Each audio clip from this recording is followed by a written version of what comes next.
What is up, everybody? It is Dr. Vibe here, host and producer of the award-winning Dr. Vibe show, saying as always, you're blessed, highly favored, a magnet for miracles, and a solution for someone's problem. And also, I am the president and CEO of Express Your Vibe Coaching and Communications. And I'd like to tell you, I host Epic Conversations. So a few weeks ago, I started a great series called What Blacks Want and Why. And we had an initial conversation 2 weeks ago. Last week, we talked about health. And this week, I thought we'd talk about media. And I am very happy to see that Tachi has a moment from her Wednesday nights, which are full, to take part. And there's not too many better people to talk about Blacks and media control out there that I know of than Tachi. I want to send a shout out to Ahmed, and also shout out to Big Brother Ray. Big Brother Ray, I have a request of you. I want to co-host either a podcast or blab with you. So I'm putting it out live. I'd like to do that. I think I sent you a message a while back. I know you're a very busy individual, but I'd like to co-host a broadcast with you on a subject. So if you have time, DM me, and I'd like to make it happen. Anyone who's watching live, thanks. Tell all your followers on vacation when you say, okay, thank you. Tachi.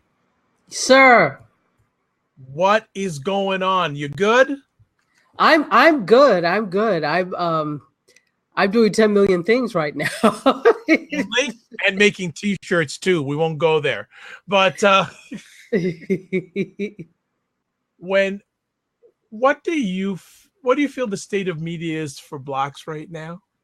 From both ends, from a viewer and from a producing content end.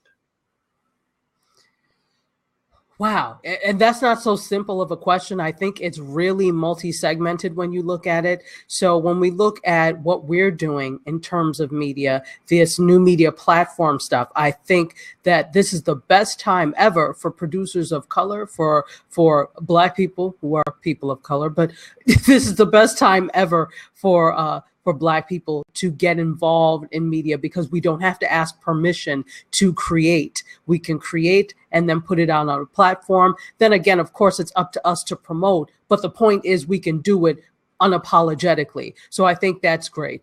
I think that we are in terms of, let's look at entertainment and news, in terms of where we are right now. We seem to be the flavor of the month. So ever since there has been a spotlight placed on Hollywood, a spotlight placed on media in terms of the lack of diversity and inclusion, there has been, if you want to call it, some sort of effort to try and correct this. Because when the public cries foul on these things, other people also cry foul, including advertisers. So it's in your best interest to start to include people in the conversation. Now, I'm not saying that it's 100% genuine, but I will say this. The reason, people, and I'm pointing to entertainment and Hollywood in particular, when people keep saying, you look at the numbers in terms of stories, in terms of movies, and how some are not doing as well. Some are just rehashed. I mean, every story is a rehash of something, but you're really seeing a lot of rehash of older stories. And this is because you continuously have the same people in the industry that write all the stories, that produce everything. It's the same like 10 or 12 people. Okay, it's probably more than that, but that's the thing. Now, on one end, I get that people like to work with, number one, people that they know, and number two, people that they know have made money before, so they have a proven record. But at the same time, this is why you get the same old broken record media products, because there is no diversity in the mix. And common sense will tell you that if you diversify, not just in terms of ethnicity, not just in terms of race, but in terms of people with disabilities, in terms of religion, that you're going to get a richer media product. That's just common sense that they seem not to get. But now, ever since the hashtag Oscars So White, you're right, there's no diversity. Let's fix that. And so you get these, halfway attempts. All right, you can use that link. You already went there, so don't. You can't take it back. Yeah, well, you're right. I mean, but that's not usually the way. That's not my usual way. But yeah, they are half-assed attempts at trying to diversify the media. How long will it last? who knows? But that's my take on it now. Well, it's such a numbers-based game, and it continues to be such a numbers-based game. Is there? Let me put a statement out there when it comes to Blacks and people of color wanting to get what they want in the media. Mm-hmm. The barriers to entry are lower than they ever have been, but the work it takes is still consistent. Would you agree with that? Yeah, absolutely. Absolutely. The barriers to entry, especially when you talk about cost of equipment to produce all of these things, it's minuscule. You can do something decent if you have an iPhone now, or if you have any type of smartphone. They all produce at minimum 1080p, which is cinema quality video. They all do that. Now you can get in. The thing is, can you quote unquote get out? Meaning get your product out there. That's where the issue lies with distribution. So you can get in, you can produce, you can do all of these things, but it's the distribution that becomes an issue. And even though we have these new media platforms, by and large, when you're talking about distributing on a large scale, it's still the traditional media outlets that control that distribution, large scale distribution. Well, Mr. Ahmed has joined the conversation. He is so kind, he let ladies go first. How you doing, Ahmed? I'm doing well. Honor and respect to the conversation, to the participants as Thank well. You. Right back at you. Thank you. You're not in the media, but I know you have thoughts about this subject.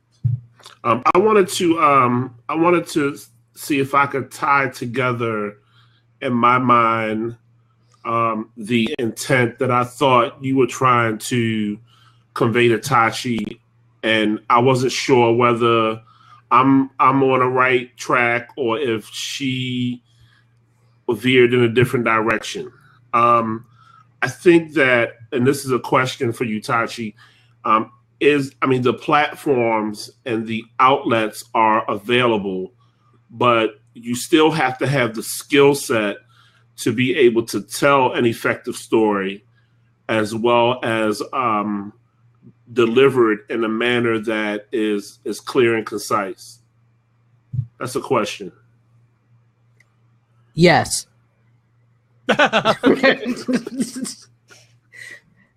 You absolutely do. So if we're going on that strain, besides when we're talking about barriers to entry being low, yes, it is low in terms of equipment, but it still is you still have to do the work, as Dr. Vibe was saying, in terms of production and understanding how to do production well. So anyone can pick up an iPhone, anyone can go and pick up a DSLR camera and call themselves a filmmaker. I've seen it done over and over, but then you have to look at the product at the end of the day, and is it up to snuff? Because at the end of the day, we're still looking at being able to produce high quality on a high level. And some of us are not there yet. And some of us feel that simply because I can go and get some of these affordable pieces of equipment, that now that's all I need. And then I can write down 2 sentences on a piece of paper as my script. That's all I need. And voila, I am a filmmaker. This is not to say you can't, but. Okay, but I want to add into this conversation piece. But how come, and I guess this is just personal opinion, how come there's a lot of garbage out there that does well? That is us. It wouldn't do well if we did not subscribe to it. And I keep using reality television as a marker, because I actually not just, but this year we had a book that came out on Black women in reality TV, and I wrote a chapter on reality TV and religion and Black women. And so the defining factor is that we watch. So people continue to produce this because there's always an audience for it. And even if people complain, rarely do they take it to the level of, we're going to do a letter writing. And I keep pointing to what we were able to do, the NPHC sororities in terms of that show, sorority sisters or sorority girls, I don't remember, and how we were so appalled. We wrote to them and had our leadership talk to them. They didn't want to listen, so we said that's fine, and we went after the sponsors, and they one by one pulled out. So that's the type of commitment you have to that, and the average person does not. They're not going to sit there and write letters. They're not going to sit there and go after sponsors. They'll just complain silently. It kind of brings to mind for me the scene in the movie Malcolm, where Elijah Muhammad he told Malcolm, he dumped ink in a glass of water and said, if you present this to the people, they'll drink it. Mm-hmm. And I think that a lot of times we're just consuming whatever is available. Absolutely. And we won't look for alternatives, because there are alternatives out there. Nobody is telling you that you have to watch VH1. There's PBS, and guess what? PBS is free, but that's not necessarily what they want to watch. There are alternatives.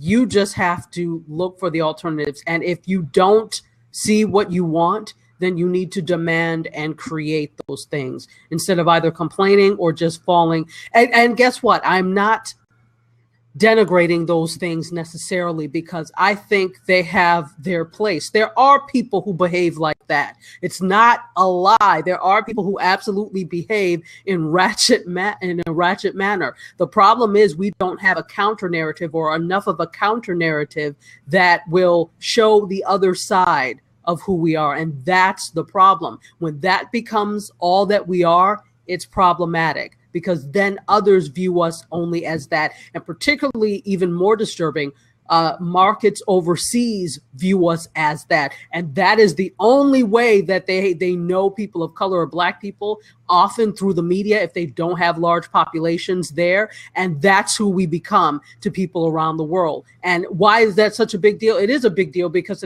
it can affect us economically. People might not want to do business with us because of what they see. Correct. And I was going to say that very thing, that it prevents us from establishing an international economic financial base.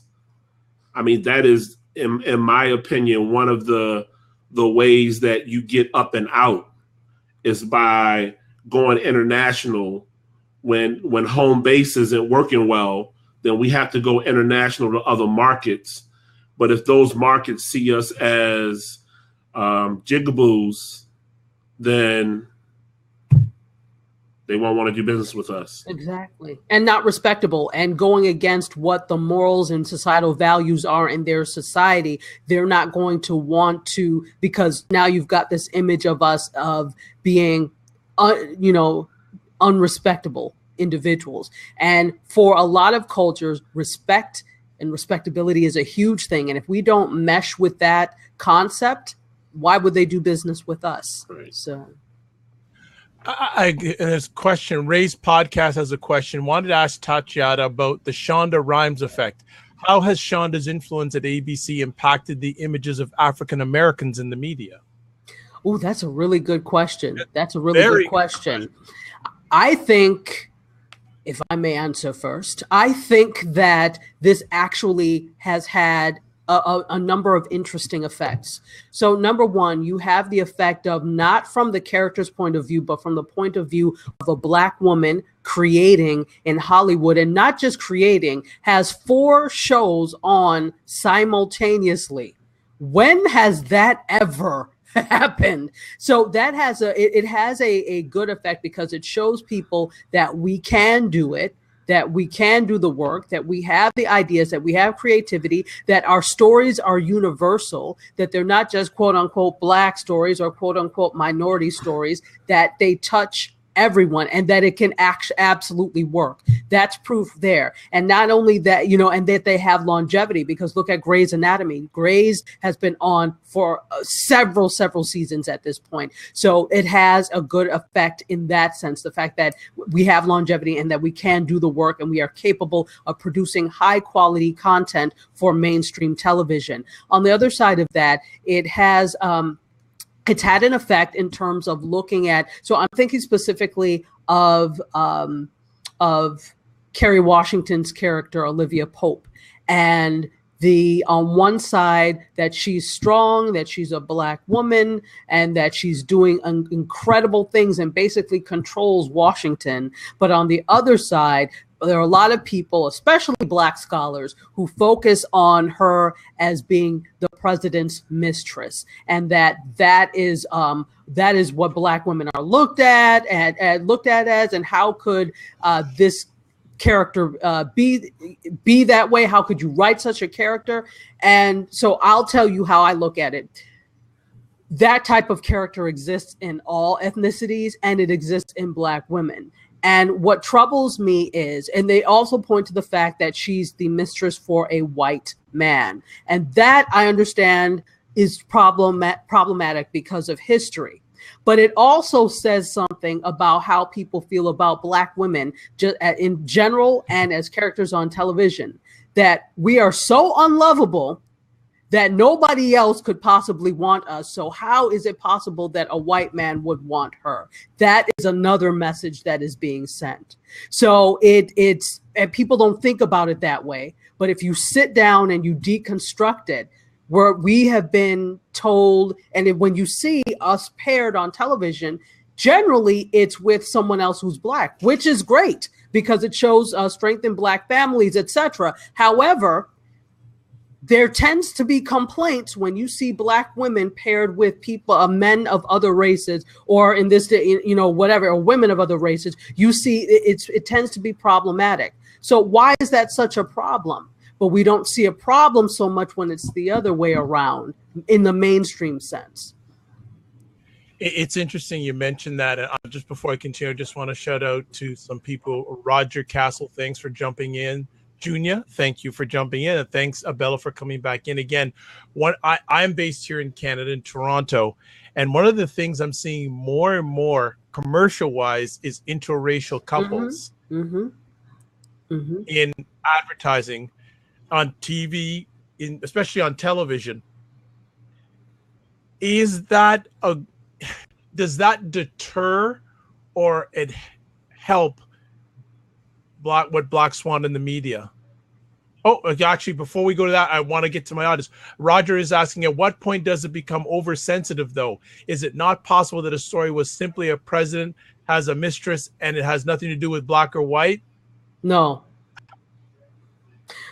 I'm sorry. With the history of this country and the history of the way things have been, nothing is ever simple. So it's very easy to simplify and say, oh, can it just? No, it can't be, because there's always somebody who's going to be affected by the history of what has happened to Black people in this country. And therefore, they're going to look at it through that lens. There are people that are going to look at it to, oh, well, it's a character. And I'm looking at it just as Olivia Pope as a character and the president. There are several who will do that. But because of the history of what has happened in this country, there will always be a contingency of people who will see it through the lens of Black and white, and you can't change that. You can't change history.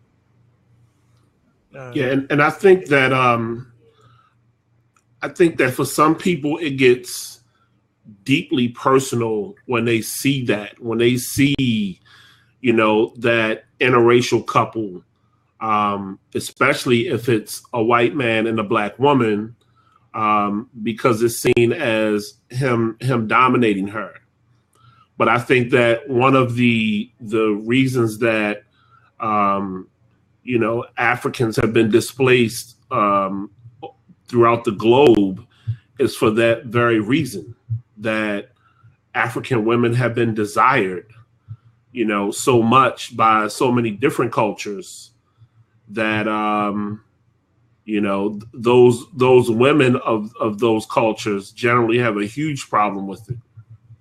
Matt, can I just answer that or speak to that real quick? I think that, and that's my point exactly, that there are men of all race and women, let me just not say, because that's that desire Black women.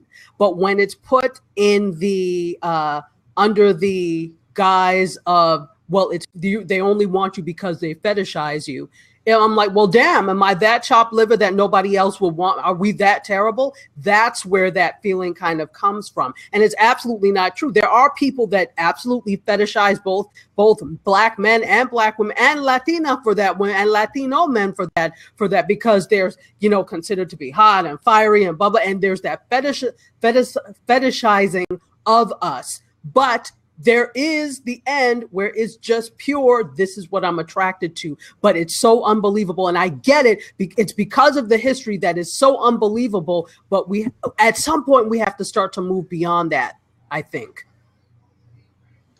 Dunya, welcome again to the conversation. Hope things are well with you. What do you have to say? Man, big up everybody tonight. Tachi will be going off when she get on top of this thing here. So, big up. Big up to him. I still looking for his email address, but we're gonna come back to that. All right. It's funny. I've been a part of media for a few years. I've anchored ABC in the Caribbean islands for a while. And being military, I've went around different parts of the world. And their people have specific things that they show their people on their channel. It's almost like you watch a news report. Let's just say a tragic event in America.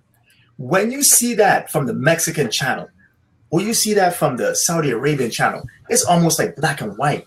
It's almost like we're not even telling the truth, because they give you a really candid look at Vibe. You still there? He probably needs to refresh. Keep going, Junior. All right, yeah. So they just give a really, really raw look at what's going on, and we really fail to do that. And I think that that's important for us as a people to really grab a hold of and try to make that connection and say, hey, this is the truth from our side. This is the truth from our perspective. And you brought up some good points, Tachi, saying, hey, you know what? It's not a mistake. Before we go on air with any kind of media, anything, it is vented, it is filtered. We have groups of people that say, listen, I don't even choose my tie. I have people that come and say, hey, this tie, because you're going to be speaking about this. So you need to pick blue, or you need to pick red, or you need to have this yellow. I don't choose none of that. So a show as big as Scandal, those elements are put there specifically for a reason. My ugly tail, I get a specific haircut for a reason. I'm nice and nappy right now, but it's all for a reason. It's not anything to overlook. And then Brother Campbell, he said something on C-SPAN. He said the plantation has expanded, and it's crazy. It's no longer like, no, it's expanded to the whole world. And y'all said it, Ahmad and Tachi. People look at us at a certain way. I've been in meetings and people say you're different, and this is across the globe. You say you're different, and I say, well, how am I different? You're different from the other Negroes or the other African Americans. How am I different? They say, well, because I thought you was gonna act like one of those guys on Bet. And I'm saying, Bet? What is Bet? BET. They thought I was supposed to walk around with a gold chain. And this is some of what they really, really think of us. So, this is a great conversation. It's interesting because I'm tired of giving ignorant people a pass, and I'm not going to do it anymore. It's 2016. I need you to there's a really good thing called Google. You can look up anything and it will tell you that. You can pick, there are other people that are around you that are probably more knowledgeable than you. And if you don't have the gumption to find out the information, I can't help you. And I am tired of trying to educate people who want to stay ignorant. So if you want to stay ignorant, please don't come and ask me anything, because I can't help you. I don't have the time. I'm trying to build an empire, so I don't have time for you. That's a good point. And it's not to be ignored. And Roger brought up something great. That's a really good example about moving on from the apologies. Check this out. If and a woman drew a scenario of a situation that really happened to her on Facebook The person before her was Caucasian, and the woman helped her, and she wrote a check, and she got her groceries. And then, but this woman that was before her was actually her sister. You know, it's like her half sister. You know, but she doesn't look black. So then the dark-skinned sister now does the same thing, write the check, and the woman says, the cashier says, well, I'm going to need your ID. And then starts scanning her ID, and then looks at her ID, and then opens up a book, the book of do not accept checks from this person. Okay, and she's looking through each person to find this lady's name. And then she sat and she waited. And she said, wow, you know what? I didn't want to start an argument and say, hey, man, why are you treating me different? Because then she will appear, as you say, Tachi, as the angry black woman. But instead, her sister stepped in and said, hey, why are you treating her different? Why is all of this necessary? Because you didn't treat me like that. He said, yes, this is protocol, but you didn't do all of that to me. So then the other people in line was like, yeah, why are you doing that? Sometimes it takes someone else to call it out. It's going to take another police officer to say, hey, there's something wrong with this media event. Is something wrong with how we police. It's going to take somebody else in media to say, man, we've been making y'all look bad for years. I ain't going to lie to you. I'm telling you, I'm a news anchor. The stories that come in, we have to give you what entertains you. We have to give Jenkins and Shay Shay and Bunquisha, we have to get them on film. We have to. You know, so I'm not saying that we should hold grudges, but I'm saying you, my friend, Roger, you're awesome. I'm pretty sure you're awesome. You're here. You're watching Dr. Vibe. That automatically puts you in the awesome category. You know what I'm saying? But there's other people that don't think like you, that hold a grudge that has been nurtured to feel a certain way against us. Tachi, I want to address your comment about giving ignorance a pass. I apologize for my voice as well. Okay. But I deal with a lot of people in the banking industry. And a lot of these people are Harvard grads, Stanford grads, Wharton Business School. I mean, these are supposed to be educated people. And Tachi, they can't read. You breaking up. It sounds like you said they can't read, man. They can't read. You breaking up, man. It might be blab, man. It's not you. Say that again. What do you mean by they can't read? I don't mean that they misread or made an error.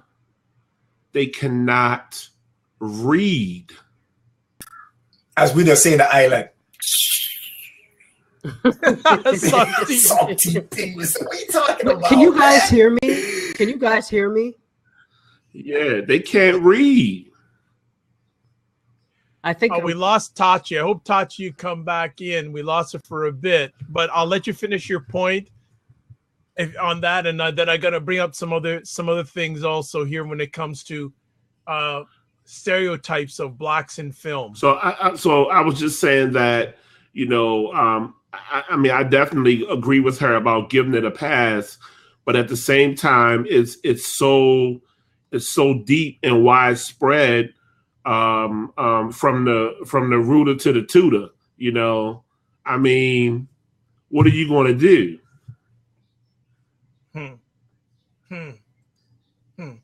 Well, I hope we get Tachi back, but I'm gonna pull up some things here that I have a feeling blacks are tired of in regards to portrayal in films and television. First of all, the magical Negro. And these characters tend to be African-American men with special powers who make appearances solely to help white characters out of jams, seemingly unconcerned about their own lives. So, for example, people like a Morgan Freeman has played a number of these roles. Do you agree with that sort of stereotype that needs to be removed? And what was what was the name of it? It's the stereotype of the magical Negro. Magical Negro. The characters that tend to be black men with special powers to make appearances to help white characters out of jams. Yeah. So, for example, if anyone saw the movie Michael, The Green Mile, Michael Clark Duncan, Yep. right? Yep. He, his initials in the film are JC. Maybe a JC like a Jesus Christ. Right. Right. And you know what? There's another show on Netflix right now, and all these people have different powers, and they're special and different things like that. But one of them is a black man, and when he comes around, your powers are null and void. You can't do anything, And it's just one of the most interesting things to me. You're seen as a voodoo man. You are a witch doctor. You doing obia. And of course, you're pulling out heroes. Talking about heroes. Heroes. And then the thing about it is, is like you said, they don't even care about their life. They're like, hey, I will save you. I will save you from the bad person. And you're like, yeah, but then you're gonna die though, bro. You know what I'm saying? Like, no, you're my favorite character. Don't die. Like, right. No, I will save her. So yeah, we really gotta do better. It's funny. I had a chance. What's his name? Came in. Great actor. Went to Yale. I forgot his name. Introduced him for the University of the Virgin Islands, and he was saying we can't get into Hollywood like we should. We write scripts. We do all these different things, and we can't get into Hollywood. I forgot his name. He played the garbage man back in the day. The Rock from back. Charles Dutton. Charles Dutton. Yeah. Charles Dutton. So yeah, Mr. Charles Dutton. Great actor. From Baltimore. Yeah, exactly. Be more represent. So here he is, and I'm like, hey, well, why isn't it that we have better roles? And he's like, listen, Hollywood just doesn't give us that break. He said, we came back and tried to do a Wild Wild West movie. The Hollywood screen said, hey, listen, y'all already got a black cowboy movie. And he was like, what movie is that? Charles Dutton himself said, man, y'all got Posse. Man, he told me this in 2012. Posse? Remember Posse way back then? Bad directing, everything. It was just... Well, we are very happy to have Mr. 300 Day on the platform tonight. Mr. Kinte, thanks so much for joining the conversation. And Kinte is part of the media. He is a prolific content producer. So he, like Tashi, can give some thought process and an evaluated opinion about what do blacks want and why when it comes to media. So please share with us. It's funny. I don't think this is what blacks want, but this is what they should want. And I'm so big on this. I don't know if you guys remember that. Before you go any further, put your camera down a bit because, that's a little bit more. That I might have a tough time doing that. Okay, no, it's okay. Whatever we can get, we get. No problem. No problem. Okay. So this is what we should want. Do you guys remember the whole Oscar So White thing? Yep. Right. And you had somebody asked me around that time, what did I think about it? And I said, I really hope that another black person doesn't win an Oscar again, ever. And they were like, well, what do you mean by that? And I said, because what happens is when they do that, black folks think that they finally arrived, right? And nothing has changed. It's still the same thing. They'll give you an Oscar, but they'll keep that system intact, right? So what good is it? Every once in a while, a Negro get an Oscar and we applaud him or her and think it's great, but they keep doing the same crap.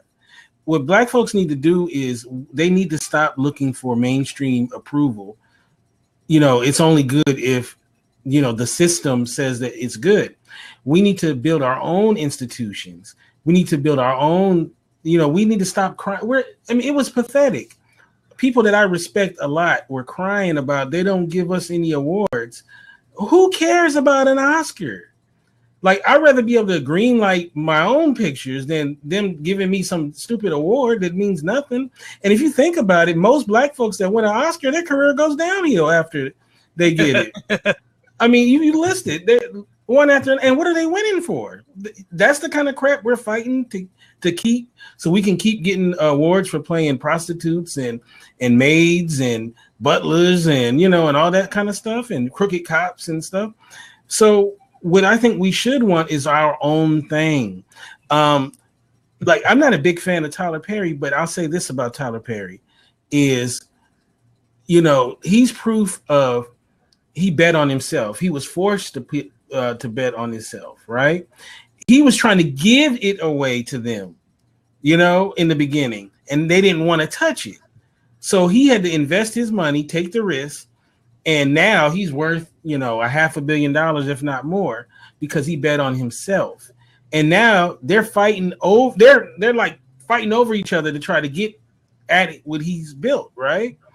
So it shows that we can build our own things. It's there. Everything we need is there, but if we still have this thing that we need mainstream approval, we didn't do anything unless they said it's worth anything, then we're never gonna be anywhere with that. And I think that's the big thing. Great. It's a great point, gentlemen. I want you to address the comment that, in fact, a few comments just flew in here. Ray's podcast says, Cuba Gooden Jr., Jennifer Hudson, Kinte has a point. Roger has an interesting question. We need to build our own system. Isn't that just self-imposed segregation, or am I seeing this whole issue wrong? So Ahmed, I'll answer. Let Ahmed answer first. I know the rest you want to jump in. Ahmed, go ahead first. Addressing Roger's comment, isn't it just self-imposed segregation? I mean, I don't think that is necessarily anything wrong with that. I think that we need to self-identify and create our own value system. Until we do that, we'll always be looking for validation from other sources that may not accept us. So we're always going to be subject to the ridicule. You're not good enough. You know, your value isn't there, as long as we're trying to, operate inside of someone else's value system. Before the next person asks, answers, or responds to that, Roger, I appreciate you asking that question, because you're asking it because you didn't know. And I'm blessed to have gentlemen on the platform that will respond to it respectfully. So do not be afraid and don't feel shy to ask. Just be honest and open. We will treat you where you're at. And I just like to say, yeah, and it's definitely I didn't take any offense by that comment at all, you know. But yeah, it is, for so long it's been that, you know, well, we have the best over here, and for you to be of value, you need to come over here and get the best. But when you do that, we don't want you anyway. Okay, I want you two gentlemen to respond, because he's put Ray's brought up another good point, but I want to continue about building our own. Who would like to first? Kente or... I'm going to hit it real quick. Check it out. What we're going to do is we're going to make the Sidney Poitiers, right? And what we're going to do is we're going to have our own award show. But it goes back to this. At some point in time, imagine you going on to the next level. Imagine this body dying, and then you going on and seeing your ancestors. And ancestors ask you, Dr. Vibe, Ahmed, Kinte, what did you do with your freedom? What did you do with your freedom? The thing that we died for, the thing that we written for, the thing that we stayed in shackles for. What did you do with your freedom? Did you change it, or did you go amongst them and beg for some scraps? What did you do with it? And it's something to really think about. And it's something to look at. When I was doing the news, I remember the first time doing the news, and I'm standing up there and hi, good evening. I'm Junior Garcia with ABC News. But the thing about it, I was communicating, but I was not connected. In the Virgin Islands, that's a big thing. And once I started to connect with how I really was, it wasn't like I was on TV doing, hey, what going on? It was just making the connection, and that's a bigger thing to hold value of. And we have to just hold value in who we are. Kinte. Wait, say the question one more time. The question about Roger was asking about, and we need to build our own system. Isn't that just self-imposed segregation, or am I seeing this whole thing wrong? Yeah, you know what? Segregation is not bad, because integration, in a lot of ways, wasn't good for us. Because, you know, I said this just the other day that they made a movie about Jackie Robinson a couple of years ago. And if you watch that movie, it leads you to believe that they integrated baseball as some sort of goodwill gesture. And the truth of the matter is that the Negro Leagues were killing the major leagues. They were making way more money, and that was the more entertaining brand of baseball. And what happened was they needed Jackie Robinson. Jackie Robinson did them a solid by integration, because what it did was a lot of the best baseball players came over to the league, and then they got the black dollars as well. And it's very important to understand that, is because we had power within our own community. We don't see ourselves as having power. We think of it as something less than, or ghetto, or any of those terrible things. So what we need to understand is we need to consolidate our power within our community, and then we will then have a opportunity to have real growth in our community, and we can be the green light instead of waiting for a green light.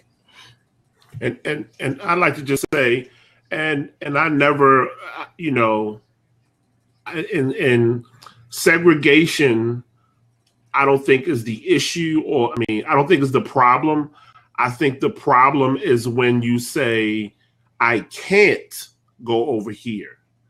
So if we all have our separate groups, and you're saying, yeah, but you can't shop at this market even though I'm right here, and you know, and now the same supplier that is supplying your market is also supplying another market in my community.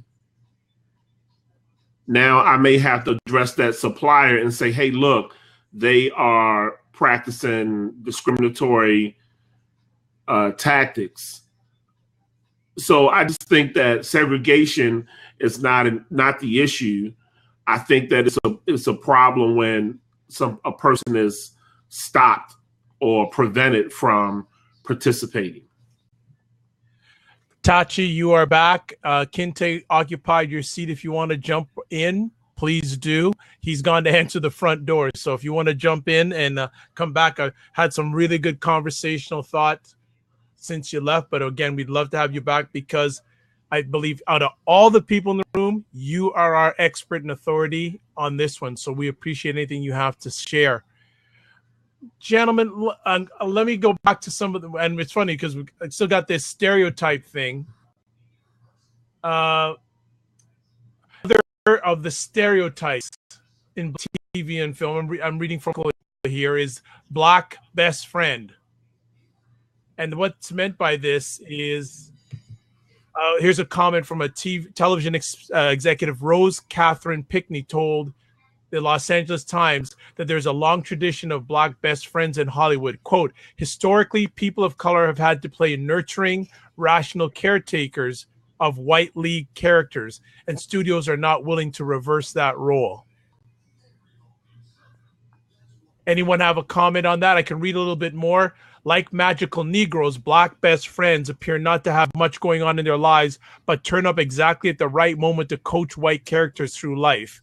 In the film, quote, The Devil Wears Prada, for example, actress Tracy Toms plays friend to star Anne Hathaway, reminding Hathaway's character that she's losing touch with her values. In addition, actress Aisha Tyler played friend to Jennifer Love Hewitt in The Ghost Whisperer, and Lisa Nicole Carson played friend to Callista Flockhart in Ally McBeal. Could you imagine that one of the reasons why so many Black people invent so many things was because we was the one doing everything. You know, if you're in charge of running a house and a farm, you're going to create easier ways to do stuff. So you stay in touch with your spirituality when you have less. You know, when you're walking around with a couple $1 billion, you know, I don't know where your spirituality is, but just rule of thumb, normally, when you have a little bit less and you have struggled a lot more, you always are able, well, a lot of times you're able to give a lot more better advice. And the other flip side to that is when a white person has a black friend, you get a free card to say a lot. You get the chance to do it. Like, no, my best friend's black. So you got to get the chance to do a lot with that black friend. So then whatever they do when you're watching the movie, you be like, well, he's not saying it like that because obviously, Ahmad is his friend. So. Right.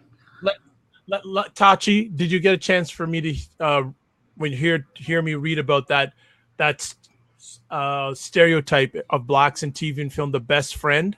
Did you hear me read that? I did. What is your response to that? So I think the response, it looks like it's starting to change a little to a tiny extent now. But I think that was a response to studios not thinking that films and television shows are marketable when they have black leads. So it can be a black male lead, but a black female lead, not so much. And even not as the black male lead has to be like a Will Smith or something to that extent for it to be acceptable.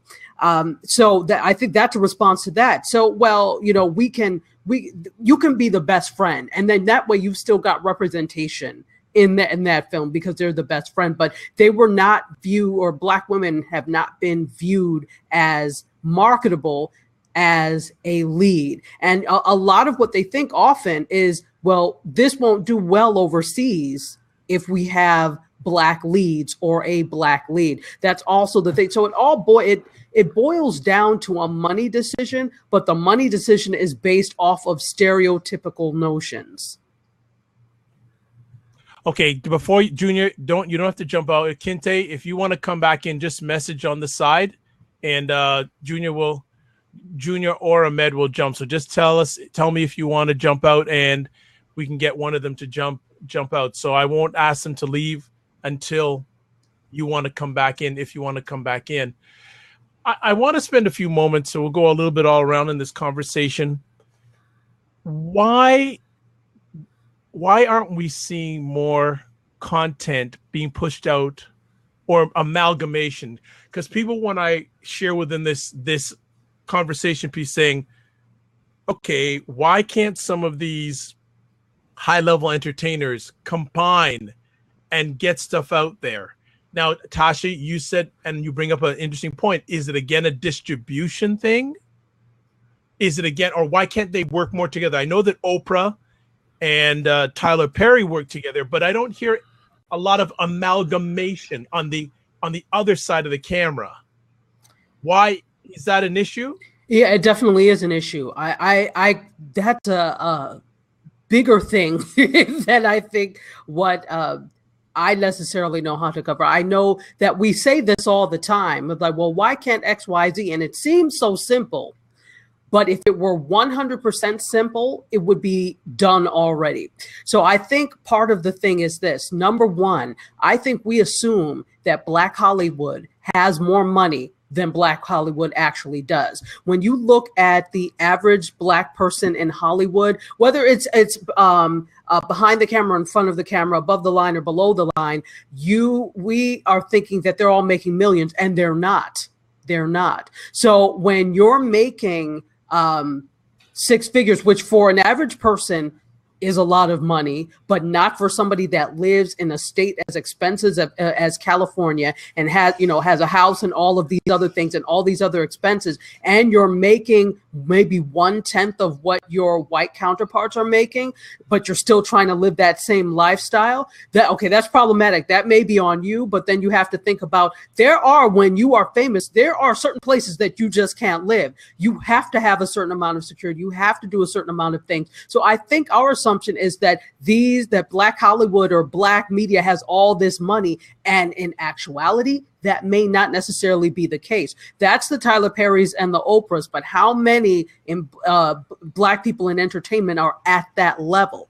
It's a handful, if that. So yes, okay, then you say pool your resources. Well, when you look at people like, okay, Reagan Gomez, who is an actor. If you remember from The Parenthood, the show The Parenthood with Robert Townsend and whatever. So she played the daughter there. So for all intents and purposes, she's an actress. But what she's doing now, she's producing a web series, and she had to go to Kickstarter for that. And you're looking at a lot of people that we know very well. The last movie that Spike Lee did, he went to Kickstarter for. So we're looking at a lot of not just Black Hollywood, but let me talk about Black Hollywood or Black entertainment that is going the crowdsourcing route to fund their movies. Does this sound like a population of entertainers that has a lot of money? No, not really. So I think we're short-sighted when we look at that. Now, that does not preclude them from getting together to do some sort of Kickstarter campaign to do this type of thing and pooling money.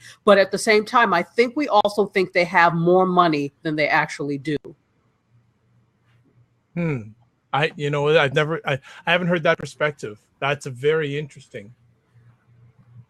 Roger asked, is it because it's a thinner market? No, I think they've made the market thinner by assuming that people do not want to see Black leads. And I think we have disproven that theory with Shonda Rhimes. Gentlemen, do you want to, Roger's another question then, why is the market not buying? Go ahead, Ahmad. I was actually addressing one of my come on, son, one of my sons that just came into the room. Okay, no problem.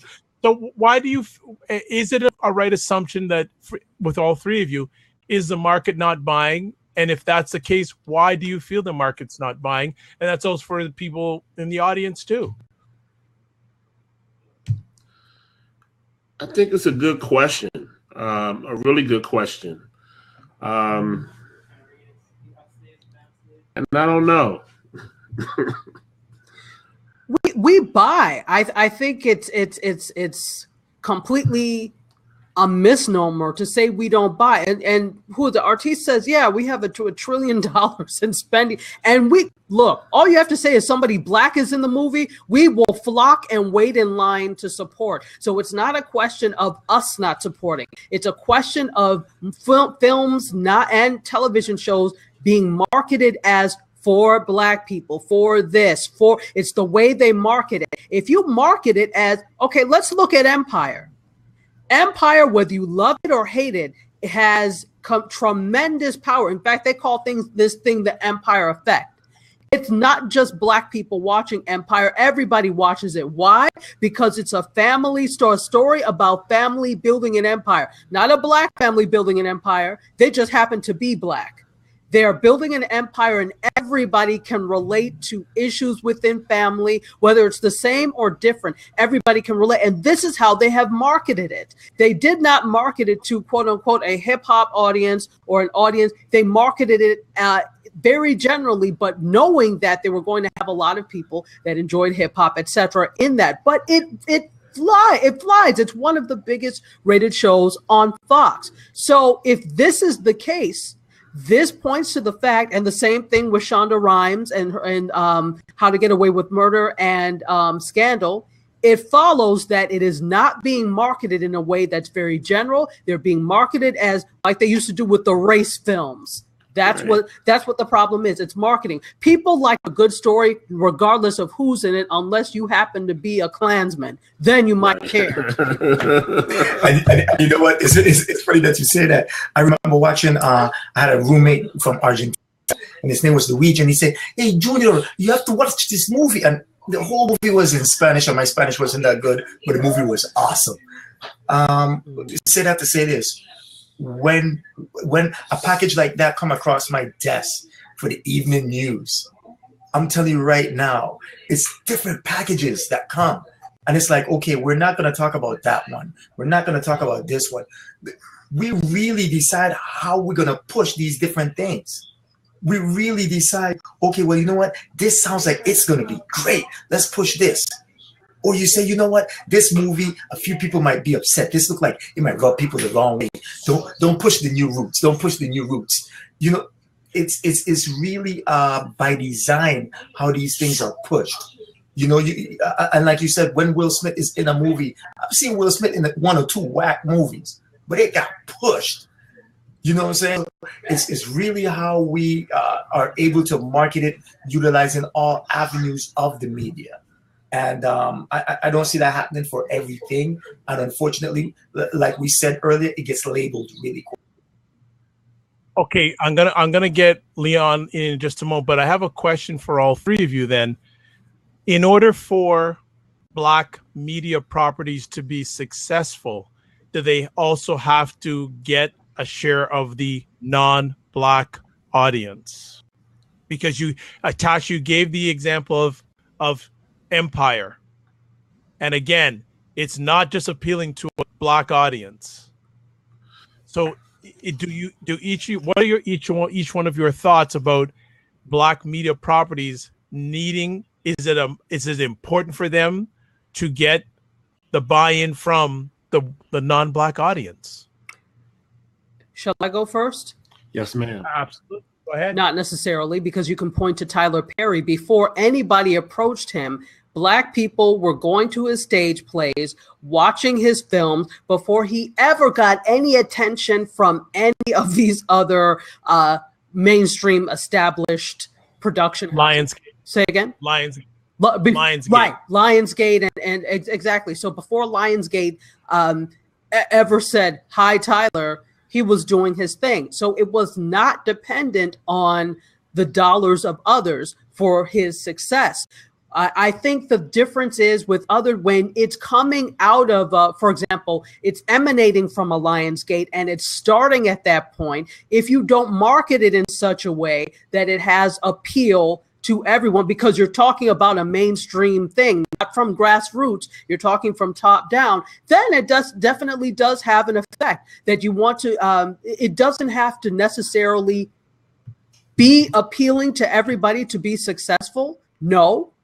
And Tyler Perry is an example of that. But I think that the human story, it transcends ethnicity often. Everybody can see a piece of themselves in every character, regardless of who's who. But when you say, "Oh, this is only for group A, B, and C," that's when you pigeonhole it. So I'm gonna say different. I'm gonna say I think you need everyone buying. Tyler Perry was such a rare thing. Tyler Perry was like, he came in the game like a Michael Jordan type thing. He had something that other people just didn't have. And for the other people that have great storylines or is good writers, I think that they need that mix. When I was in the music business, the biggest buyer of our music was Caucasian teenagers.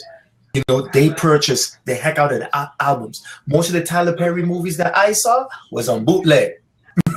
You know what I'm saying? So, from what I seen, from sitting in my seat, I think that you need to buy in from everyone. And it's like you said, the characters is someone that we could all relate to, no matter what race you are. You could be Indian, you could be Chinese. You have that grandmother Medea in your family that is off the chain, and you know you could relate to that. You could relate to that. But I think you need everyone's buy-in from the show. Ahmed, I want Ahmed before you come back. Go ahead. In, Tasha. Sure. I'm somewhere in the middle of those two comments because I remember when Tyler was here in Baltimore and he was at the a little venue called the Arena Players that wouldn't really seat even 100 people, and it was jam packed. And I think personally, from watching a lot of his earlier plays, that a lot of them weren't even good. I was actually upset that I had spent, $60 to see such a thing, and my wife was always in love with his work. So we went to see everything, but I saw him grow exponentially from where he was. At the same time, my mindset is always external dollars, as long as we're controlling the message, is always a good thing. So can we do it by ourselves? I think, yeah. I think if we have, a Dr. Vibe that can give his input, and a Tachi that can give her input to show how it should be done, and a Junior that could say this is how it should be done, then I think that collaboratively we can put together something that is a great product. You can Before I'm sorry, go ahead. No, but I'm going to have to make a tough decision. I'll step out. And I'm gonna because of I know your health. I'm gonna let okay. So Leon, come on in. Tachi, continue. Okay, so Junior, I can see, I definitely do understand. I think buy-in from other people is good. I don't think we necessarily 100% have to have it to for something to be successful. It's that to me is saying that's giving away too much power, if you ask me, in order for something to be successful that somebody else has to. No, I don't need you to define. I would love for you to participate in this, and it would be great if you can, but I don't think we 100% need buy-in from everyone for it to be successful. And there are a lot of different cases. I'm just pointing, Tyler Perry is the extreme case of that. And it also means what you define by success. Is it the traditional, if it doesn't gross at least 63 million at the box office, it's not successful? No, I think we need to redefine what success is. And for us, it has become this excessive number. You don't need to make, I understand, because I'm a filmmaker, the cost of making a film, but there are plenty of films that have been done for maybe hundreds of thousands that are wonderful. It's just all these extra, you have to create the master and you have to do that. No, really, the hell you don't. It's just the industry has told us this is the standard and we've accepted it. We accepted that it's going to cost $50 million to make a film, and that's what we do. No, we don't. It's because we put this irresponsible price on what success is, or irresponsible number of what is successful. And if you go by that, then yeah, you do not need others to buy in to gross 100 million or whatever you want. But if you're going by an artistic sense of success, another sense of success, you don't need buy-in. Leon, thanks for jumping in. What do you have to say? I think it's a very deep topic here, and then media itself. I'll just give you, obviously, you don't know, my sort of background media is in the sort of audio industry. Do a lot of film work with, sort of drones and things like that. Let's take it from the topic. So when going back to the question, buy in, as soon as we do, I believe, majority of us spend our money on cable TV satellite dishes. So we spend a lot of money on that, on a year in, year out. So buying into internet. And why do we buy and watch particular mediums? How much of it we don't know, because obviously some of us are different channels, and we begin to get onto those channels where there are so-called black media. There's some near enough some of the premium pages, whatever it may be. How much is this a bit different? Okay, that because of the UK point of view. Leon, I'm gonna click you out because your signal is choppy and I can't fully understand what you're saying. So I'm gonna click you out and hopefully you can come back in. And I don't want to be rude, but your audio quality isn't 100%. So I'm gonna see if I can click you out and have you come back in. Yeah, his audio wasn't 100%. I don't think it was just me, but I couldn't get a full understanding of what he was sharing.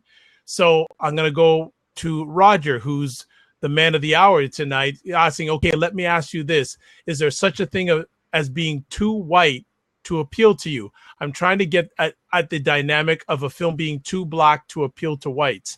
I can tell you I've been turned off by a film production by being too black that I just couldn't identify with the same vein that Junior was getting at. May I answer? Sure. No, there's never been such a thing as being too white, because white has been the default in this country. Therefore, because white has been the default, there's no such thing as being too white. So here's the thing, you notice it because it's not the default. We're the ones that always have to adjust. Black people or people of color in general are always the ones that have to adjust. So people in this country that are white never have to adjust in terms of media, because you are always considered the default. So because you're the default, whenever you encounter something that is too Black, it causes cognitive dissonance and you notice it. Whereas we don't notice it because we've been taught this is the default and we just accept it. So it's completely different. And yes, ethnicity and exposure has a lot to do with that. And that's problematic. It's very problematic, because if that's the way you think, and I'm not, lambasting you for thinking this way, you're only a product of what society has created. So if that's the way you think, guess what? There are a lot of other white audience members who would think the same way. And that is problematic. So it's now a question of educating yourself. And is there such a thing as too Black then? There shouldn't be. Or too Latino? There shouldn't be. There should be. If it's an all Black cast, guess what? Maybe because it has to do with Black themes or something and you should be able to accept that and take that in. Doesn't mean you have to go and see it, but it should be the norm as opposed to the exception. For us, whiteness has been the rule. And that's the problem. That's why you're seeing it. I tell you, I saw The King's Speech when it first came out. I was so excited. I loved it. I thought I was the only. I absolutely. I teach with The King's Speech. When I teach public speaking, that's the first movie we watch. Listen, it is maybe it's just communication people. I don't know why, but it is one of my favorite movies of all time. The King's Speech, and then I watched something about Smith, or it was about Smith or whatever.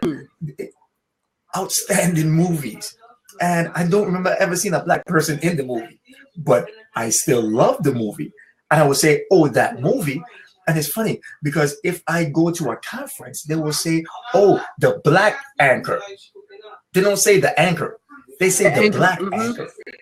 They don't say, "Oh, you're going to go to this caucus." They say the Black so-and-so caucus. So again, it goes in line with what you said.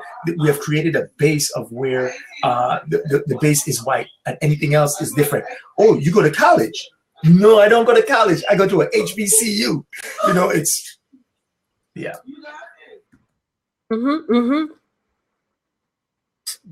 This is a good conversation. And again, Roger, we are appreciating your thoughts, really and truly, because there are a lot of people who are not of color that wouldn't ask these questions, but they need to be discussed. And we appreciate you bringing these points out.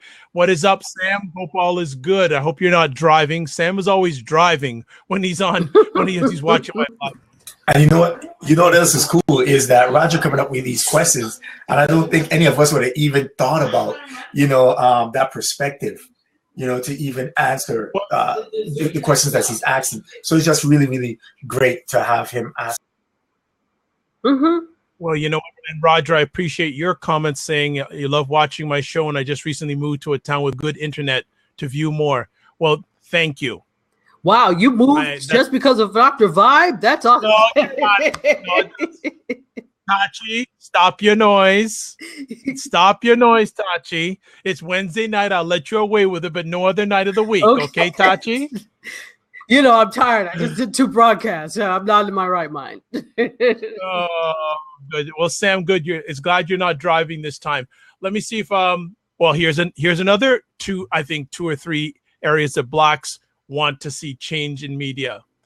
Thugs. Do I have to say anything else?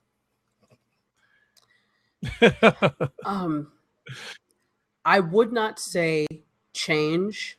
I would just say balance, because by saying change, it assumes that these things don't exist, and they absolutely do. And I think it would be foolish to then take a Pollyanna approach and cleanse everything except good Black history facts and Kwanzaa from the popular thinking. That doesn't work. I think that those things absolutely do exist. There are Black criminals. That exist. The problem is when that's all you see, you think that's all that exists. So we need to start to create a counter. You know what? There already is a counter narrative there. I don't want to say start to create. It's already there. I think the problem is it's just not paid attention to, that the big money comes behind the negativity usually, and we don't see it, and we don't look for it. So every time there are great programs, especially in markets like Washington, D.C. I used to live in D.C. Howard University has a PBS station. They had some fantastic programming on there.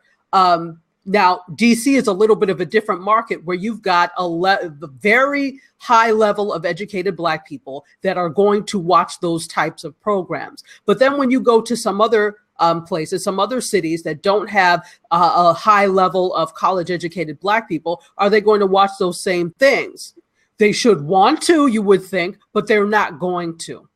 And so though the good narrative gets lost. So it's there. I don't want to say it's not there. It definitely is, but it's more independent, it's more nonprofit, and it's not getting to the masses. Well, just want to welcome Danny to the conversation, and also Artis. What is up, Artis? What do you have to say, my man? It's just been about like a year and a half ago. This movie called Do You Believe? It's the sequel to God Is Not Dead. Now, I always wanted to do some acting and things of that nature. As you see, when I did go up to the movie, I went down in my neighborhood where they were filming it at, and they were filming in a different location. I went down there because I wanted to play a role. I didn't want to play the role they had me put me in, but they put me in the role as a thug.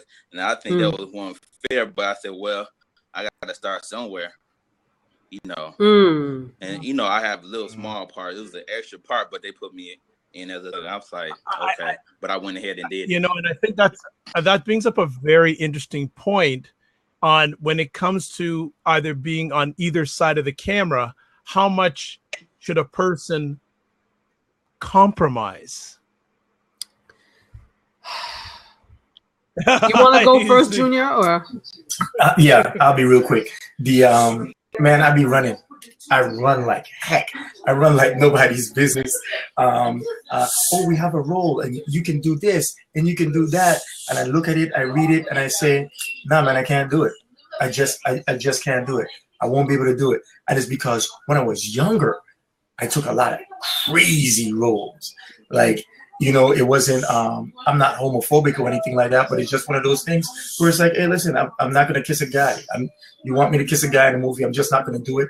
Great actors have done it. I watch the movies with them. The movies are awesome. I'm just not gonna do it. It's something about a moral compass for me, and having to come back and tell my son, hey, listen, if you're an actor, then that's what you do. You do your job because that's what you do. If you're just a guy putting in for a cast, knowing that you have to come back to your regular job and all these other things, then you really want to make limits to yourself and think about, hey, I got to be able to explain this to my grandkids for a long time. Yeah, and first of all, hi, Artis. Hey, Shanti, good to see you. Hey, nice to see you too. It's really easy. This is a paradox, because it's really easy to sit up here on a high horse and say you should always refuse, whatever role that you're given. Like you were saying, Junior, if you're an actor, that's a little bit of a different thing. Your job is to act. If it's something that is not what you intend to do and you're just doing it for fun, then you might want to think about that. If it were me, I can't take anything that would not let me look at myself in the mirror in the morning. That's just me personally. There are some people that are fine. Everybody has a different moral compass. Everybody deals with things differently. But I do think that when you are of color in this country, you cannot afford to just think about you. You, unfortunately, whether it's right or wrong, you have the weight of everybody in your damn race or ethnicity on your back. Is it right? No, it's not, because Caucasians don't have to deal with this at all. They could just be individuals. We cannot just be. So be that as it may, I'm kind of glad, because I wouldn't want to just be. I like the fact that I am kind of I am my brother's keeper and my sister's keeper. That's just me. I like that fact. So as such, I conduct myself in a way that is pleasing and uplifts everyone. Now, should you have the option to want to act like an orangutan? Absolutely, you should. But that's not the way it works in America. Therefore, you need to be very choosy, even if this is your job. Even if it is your job, you need to be very choosy when you're selecting roles. Now, on the other end of that, I'm not an actor that works for as an actor for a living. And who am I to say, if a role is offered up to you and you have to pay your rent, who am I to say, well, don't do that because Black people need you? Don't do that because you have to uplift the race. I'm nobody to tell you that, because I'm not going to go and pay your rent. So you have to make that decision for yourself. That's a very individual decision. Good stuff. Roger's just mentioning there that he disagrees with you. He says that Caucasians or non-blacks do feel, or non-people of color feel racial weights. At least he does. Is it anyways. weight or guilt? There's a difference. Oh, I'm not, Tashi, I'm not trying to say that but there is a big difference. I don't think you experience it the same way that we experience it. Whenever a person of color does something, they are held up as the example for everyone. When Dylan, that fool that shot up the Mother Emanuel, Dylan Roof, when he went in there, shot up, all white people were not looked at in that way. But when you look on the other end, when there's one case of somebody shooting or whatever, that is all Black people. So I don't think, no, you know what? Even if rednecks were, what power do they have to this does not affect whites in the same way in this country. And that's not to say that people say things, people might say, oh, rednecks, how does that really affect them? Whereas for us, it's losing jobs. For us, it's not getting jobs because we're looked at in a particular way. There's a lot more at stake for us. Now, I'm not trying to compare suffering or whatever, but I think it would be foolish to say that we experience that race weight in the same way, because we do not. And whereas you might feel weight or guilt, it may not affect you. It's not going to affect your bottom line. For us, it will. Okay. I want to push on to another thing that maybe Blacks don't want or would like to see less of stereotypical wise in TV and film, or what they would want is less portrayal of brash Black women. Did I say is that something that Blacks would like less in the media? Who wants to go first on that one? I'll be quick. Hey, check this, man. It almost seems like the more the movie comes out with that type of character, the more I meet that type of character on the street. It's almost like it's almost like let me tell you, if you gonna go there, I mean, like, listen, that wasn't you last week. You know what I'm saying? That was not you last week. But you want to watch a movie like Straight Outta Compton or something, and now all of a sudden you would, like, listen, stop it. I would like it to, like you said, Taichi, I would like it to just balance out. You know what I'm saying? I know we can be passionate. I know that we have a certain way that we connect our people, but we really have to find a way to show the other Black woman that's not just suffering, not just, angry Black woman, but the woman that's actually trying to hold it down, hold it together, and it not be Tyler Perry himself. So you go to work and you make less than Black men, white women, you make less than. You often may be the breadwinner on your own and you're not making enough bread. When you do go and get the degree, and mind you end up being maybe more educated than where you are, you're overlooked for promotion, you're passed over. You are usually not the angry one. They're doing things to you out of anger, yet you get labeled angry. Wouldn't you be a tiny bit perturbed? So what gets me is that people think, first of all, not every Black woman is angry. It's just been put on Black women that those types of things are anger, that some certain behaviors are anger, and it's not always anger. Anger is different from frustration. There's a lot of frustration. So I get it that you don't want to always see that, but on television, I get it because there's a balance. Not every Black woman acts in a quote unquote aggressive way, but is it because that aggressiveness challenges you? Not you per se, but I'm saying men in general. Is that a challenge and you don't like to be challenged, or you question your masculinity, therefore it's a problem? Now, Ty, that's listen. On you, bro. That has nothing to do with us. No, you're right on. You're right on. Now, Ty, watch. There's so much power in feminism. For instance, you see how you just explained everything just now. You wasn't that rash person. You wasn't irrational. You wasn't. We understood you. You had this conversation. We took you, and we was like, oh wow, okay, you know what? She made some great points. Now, that's what I want to see. That's what I want to see. But that's not just a woman thing. No, I get you, but that's not just a woman thing. It's been put on us that women are irrational. Donald Trump is the angriest, most irrational person I have ever seen. But white men don't get labeled as irrational. And he's not the only person I know like that. So that's what I'm saying. It's become very stereotypical to say, oh, women are just irrational. Oh, women are just emotional. And to put those things. But then when you sit down and just watch how many men act the same way, but they don't get labeled as such. So there's a whole system of stereotypes that get put on all of us. That's problematic. And that's why I'm saying I want to see less of it. That's why I'm saying I want to see less of it, because it's unbalanced. You know what though, when you see it, I think that we rely very heavily, and I know it's so pervasive, but there's so much reality television on where you see the fighting, where you see the drink throwing and that type of thing. But when you see stories, when you see scripted television, I don't see that. I don't see a Black women that are angry necessarily. I'm not seeing that in the traditional stereotypical sense.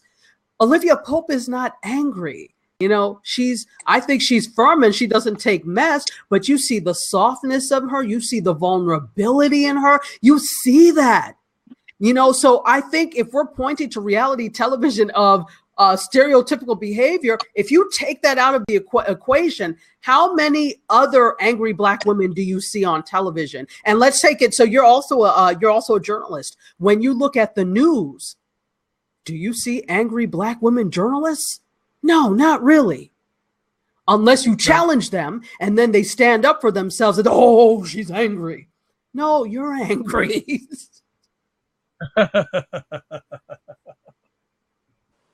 Well, and I guess a perfect example, well, let me rewind. I've never watched Scandal. Oh, okay.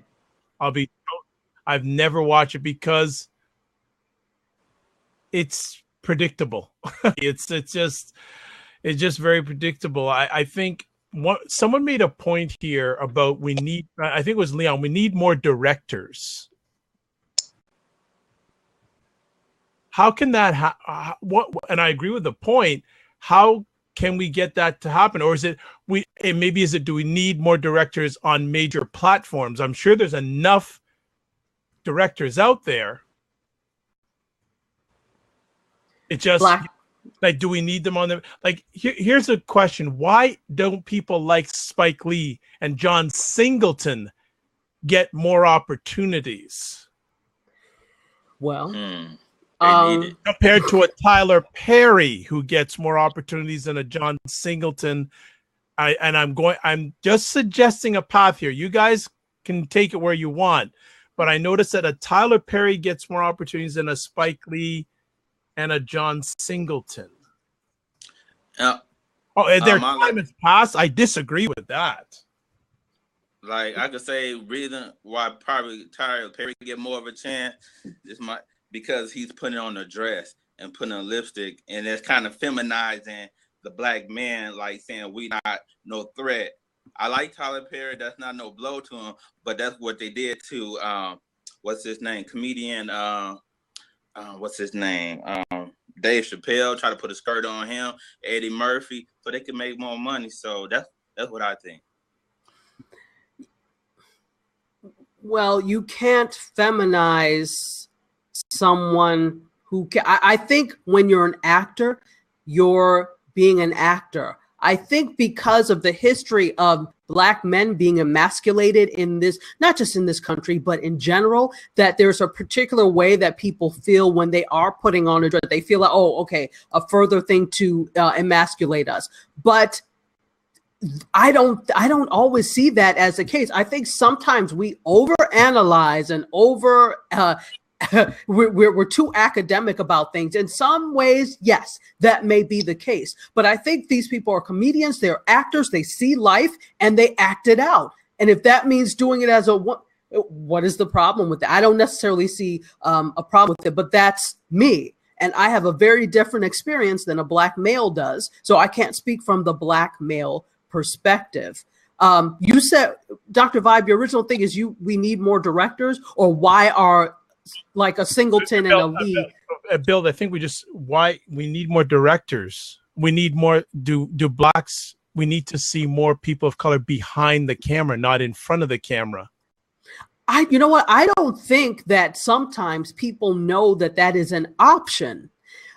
They know about the industry from the acting perspective and from in front of the camera. I'm saying this as a professor. When I ask, people what they want to, I want to be an anchor, I want to do that. They're talking about jobs in front of the camera. And I'm like, most of the jobs in our industry are behind the camera.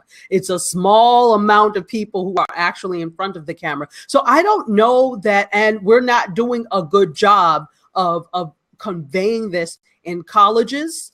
And I'm speaking from the college perspective only here. We're not doing a good job of it, because if you tell people these things, are they going to come and continue in school? No, it's a money-making thing.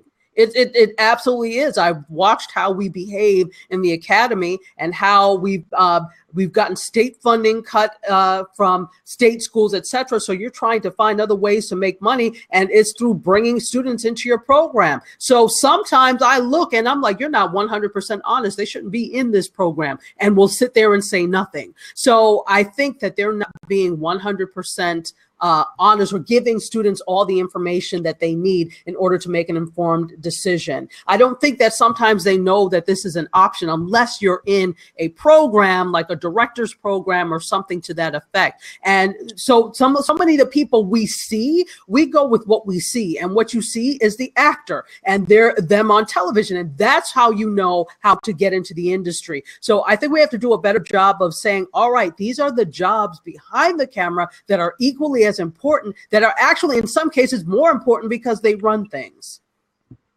It's funny that you say that. When I first started anchoring, it wasn't, you come and you anchor the news. It was because I wrote stories before that. It was because I held the camera. It was because I did different jobs. I remember I was younger and I went to see a movie with a teacher, and the teacher, after the movie, the teacher told the class, no, y'all sit down. When the credits was rolling, he said, tell me what you guys see. Names, He said, that's a bunch of jobs. That's a bunch of jobs that y'all don't have. What's a key grip? What's a grip? You talking about camera 1, camera 2. I remember one time our light man didn't show up.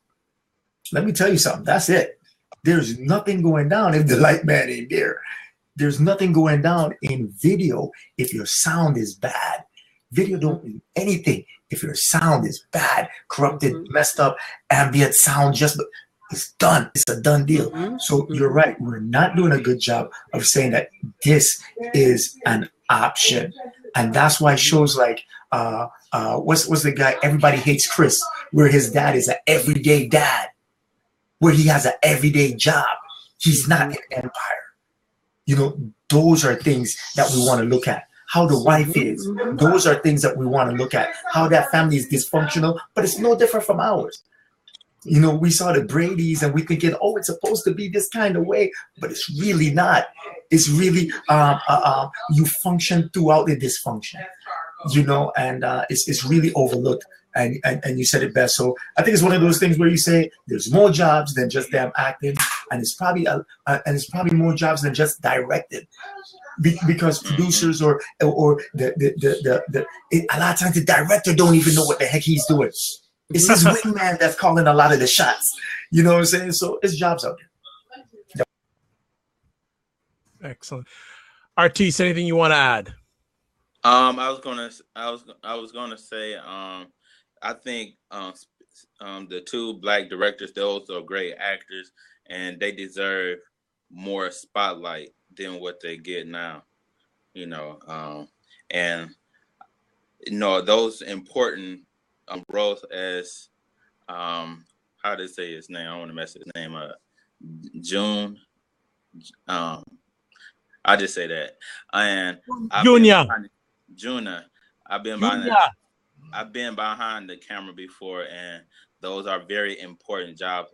And I agree with him, because you make the people look good that's on camera doing the roles. Even the lighting, even the guy who carries the mic around to get the sounds and things of that nature. So that's what I had to add. I love making people look good behind the scenes. Fantastic. Oh, good stuff. Can I just say this about, you were asking about Spike Lee. So Spike Lee was actually one of my influences in terms of getting into film. And so I've had the opportunity, I took a master class with Spike Lee, and then I actually he came to my university, and I mentioned I had taken a class with him. They said, oh, well, you can do the introductions and you can hang around and show him around. He was the rudest individual ever.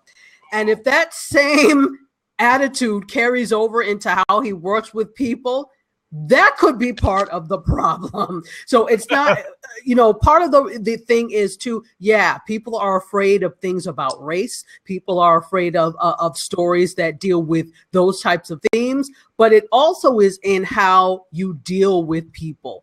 And he was, I was none too pleased. That's true. People are people, right? Absolutely. Absolutely. Well, we're going to wind down the conversation here, and I get some final thoughts from each one of our panelists. And if anyone has any comments on the side, will be appreciated. So final comments, Artis, what do you feel Blacks want from media and why?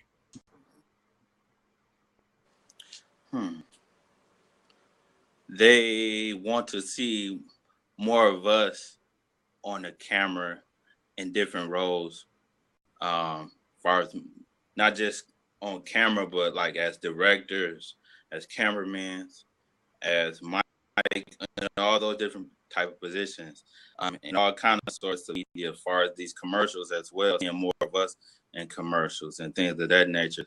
I think that's what we would like to see. That's some of the things I think. Okay. And because I believe it give us a self-worth of entitlement or something of that nature. Junior? I don't know, Doc. I couldn't put it together, man. I lived in front of TV for so long, and it's really, I cannot judge what just us as Black people want. I just don't know. I just don't know. Yeah. No problem. Tashi, I'm going to ask you the same question, but I also, because of your evaluated experience, I want you to give a call to action to Blacks when it comes to media, whether it's consumption or production of media. So you've got two things to approach here. First of all, what do Blacks want from media and why? And then your call to action to Blacks when it comes to production and participation in the media. I think that number one, they want on the simple level more positive images. But number two, I think they also want a say and a stake in the images that are portrayed.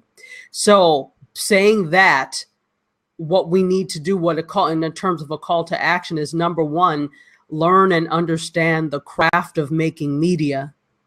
Number two, stop just being a consumer and become a creator. That's part of our problem. We consume, but we don't create enough. And I think we need to create more. So even if, and this is conflicting, because I believe in good lighting, good sound, good picture, taking the time to do it. But I also don't want that to preclude you from producing. I want you to get better as you do it. So if that means you jump on a Blab, you jump on a Huzzah, you jump on a Fire Talk, you do Periscope or Facebook Live or any of these things, just start, just do it and start to get your chops. And then you'll start to notice, boy, this looks bad when I'm in a dark closet. Perhaps I should put some light there. And people will tell you this too. Hey, your video looks like crap. People will tell you, and ask. So when you do things, don't assume that you know. Ask, hey, how does this look? And people will be honest. Just like Dr. Vibe, how you do these surveys and ask, you have to ask. You have to ask your audience. So those are the two things in terms of the call to action. To don't be afraid to get on, just to start producing, to start doing things, start writing, but do perception checking. Ask people, how is this? And ask people that will give you an honest opinion, not your mama and them. Because they're just gonna, oh, that was beautiful, baby. Not that. You need honest opinion, but then learn the craft. Once you get that opinion, fix what's wrong. Excellent. I think that's a great way to end off the conversation. I also just want to say hello to Van Gogh and Quirk Place, where we're shutting down the recorded part of the conversation, but thanks for stopping by.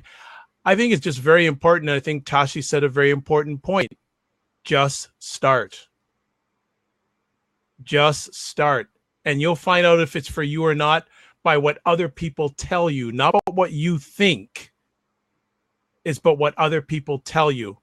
And if they like you, they'll tell you. If they don't like you, they'll tell you.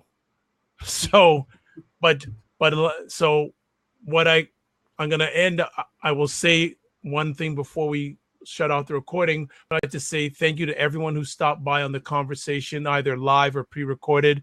Tashi, thank you again. Appreciated you coming on and giving your wonderful expertise and thought process. Junia, thank you. Tazam, thank you. Kinte, thank you. Ahmed, thank you. Roger Castle, the star of the night, thank you so much. And I will keep on producing great content. What is that? Tomatoes. Okay. All right. You got your own version of fried green tomatoes. I was just right. about to say that. Yeah. I got my little prop. Leon, Sam, Danny, Van Gogh, and Quirk Place from Canada. Thank you so much. And this is another thing I just add on to this. And one of my mentors said this. I will give the guide link. I will put it up again. I just put it up a few seconds ago. I will put it up again. So if people want to keep abreast on what I'm doing online, there's a link right there. You click on it, bookmark it, and it's updated at least every 2 days of upcoming conversations, which I will promote the next two conversations coming up. Tomorrow night at 7:00, I'm doing a live audio podcast with a gentleman who's doing a one-man play on the life of Stokely Carmichael. Oh. Yes. What's his name? Is the actor's name? Yes. I'm gonna see if I can pull it up. And the funny thing is, he's actually a policeman, which is even more interesting. I was approached by someone on Twitter about this gentleman, and he's a one-man play about Stokely Carmichael, and especially his thoughts, his actions during the civil rights movement in America during the 1960s. The gentleman's name is Meshawn LeBron. Meshawn, Meshaun, and his last name Labrone. So I'm doing a live audio podcast. So tomorrow, that's at 7:00 Eastern time. Oh, wow. So if you want to listen to it, if you're on desktop or laptop, all you have to do is go to my website, www.thedrvibeshow.com. THEDRVIBESHOW.com, and it just you're listening live stream audio. If you're using a a tablet or a smartphone, again, go to the website, and then all you have to do is go down to the bottom of the website and click on click to play, and you'll be able to listen live audio stream. I'm very interested. There's my website address for tomorrow. I am very interested in this conversation because Stokely Carmichael is a name that a lot of people should know more about. Mm-hmm, mm-hmm, mm-hmm. And for a gentleman, on top of being a policeman doing a black man policeman doing a one-man show, that is going to be large. I'm sorry. I got to see Stokely. Well, when he became Kwame Ture, he came to my college undergrad and spoke, and it was fantastic. There you go. So that's awesome. Yeah. So if you can catch that tomorrow night, that's great. I'll have it up on a replay within about a week or so. Then at 9 o'clock tomorrow night, another epic conversation coming out on the Dr. Vibe Show. Dr. Marvin Thompson, Education in America. Dr. Thompson has at least 25 years of experience in the educational world in America. And he's going to be talking about another number of issues tomorrow night. I'm just going to give you some of the issues I'll give you a little bit of his background right quick. Let's put it this way. Marcus. He's an educational leader who has spent the majority of his 25 years in the educational field, turning around schools in challenged communities. He also produced a documentary called Blackboard Wars, a nationally televised documentary bringing to light the challenges facing urban schools in America. It was broadcast on the Oprah Winfrey Network. And it also won awards, including Cable Fact's Best Documentary, the Scene Golden Eagle Award, and New York Festival TV's Film and TV Awards. This gentleman brings a lot of credibility in regards to the world of education. I've become good friends with him over a year, and he's going to bring it tomorrow night when it comes to education.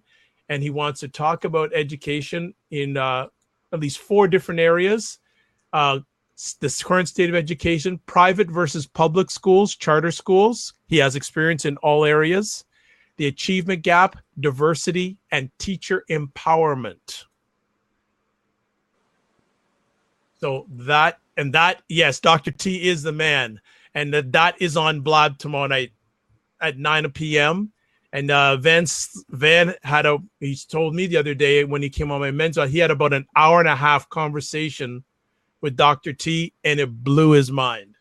Dr. T is absolutely phenomenal. He also has his own weekly show on Blog Talk Radio on Monday evenings at 7 o'clock. And actually he has, who's on this Monday? Sean. Oh, involved in writes about civil rights. Sean, what's his name? I'm going to give it to you in just a moment. I'm still recording. Yes, I'm recording because I like to promote good people. I will tell you who it is in just a moment. Sean King. Oh, Sean King, the activist. Yes, okay. Sean King, fire, man. He be turning up. But... Sean King is going to be on Dr. T's Blog Talk Radio show on Monday night, and I'll make sure he talks about it tomorrow night. So, and definitely, if you have a few moments, I would really encourage you to catch this conversation tomorrow night. Mm-hmm. He is a transformational thinker, and he's doing a lot of great things, and he's very passionate about education and it helping young people. Probably one of the most passionate people I've ever met about it, and he calls it like he sees it. He does not play. He does not play. So on that point, I like to say it's Dr. Vibe here, host and producer of the award-winning Dr. Vibe show, also CEO and president of Express Your Vibe Communications. You can catch me www.thedrvibeshow.com, Twitter at drvibeshow, email dr@thedrvibeshow.com. I'm going to leave on 2 quick thoughts. This show, and I just thought about it, is dedicated to a wonderful man of color who was a great broadcaster and an encourager for other broadcasters, John Saunders. Passed away today at 61 years old, and he was a great mentor. If you get a chance, if you go on Jamel Hill's Twitter timeline, she gave an incredible tribute to John Saunders. She was with him last Monday night at an NABJ convention, and she was very touching. Also, Stephen, what's the guy's name? Stephen on ESPN. Smith. I think it's Stephen Smith. Stephen Smith. You always look at him, hear him as being tough and brash. He was in tears, and you go on the ESPN site. He was in absolute tears because he was on the set of the show he does, First Take, and he was told about it, and he was brokenhearted. He was broken. So and the gentleman is John is Canadian born, by the way. So you think of Canadian born making the tracks that he did and the legacy he left, not only in Canada, in the United States, huge. So I'm going to leave with with a word of encouragement. And this is one of my mentors that said this: when you have other people committed to yourself, to your success, you can never quit. Just want to say that again. When you have other people committed to your success, you can never quit. As I always like to say, you're blessed and highly favored. You're a magnet for miracles, and you're a solution for someone's problem. What is up, Ava Laura? Good to see you. We will see everybody tomorrow night, 7 on the website, 9 p.m. on Blab. Remember, I'm the host of Epic Conversations. God bless, peace be well, and keep the faith. Bye-bye.